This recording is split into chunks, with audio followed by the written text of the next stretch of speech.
Okay, so here's my helpful hack for the day. Trying not just to whine about the entire futility of my life and be grateful that nobody's at least bombing me at the moment.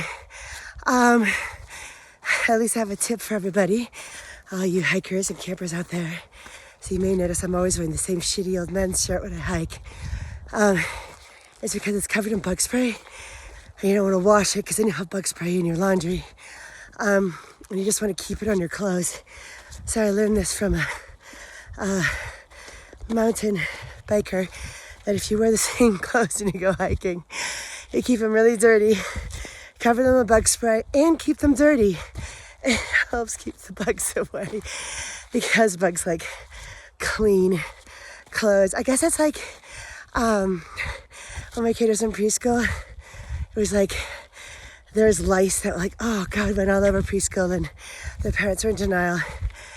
And the same thing, the lice liked the clean hair, the freshly shampooed hair.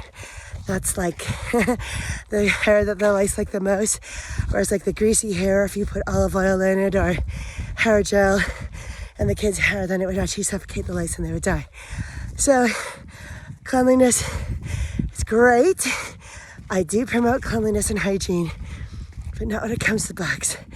So, just get your old shirt, your old shorts, spray them with bug spray once, and then you're good to go. And every selfie has the same outfit. You gotta own it. I'm so out of shape. It's ridiculous.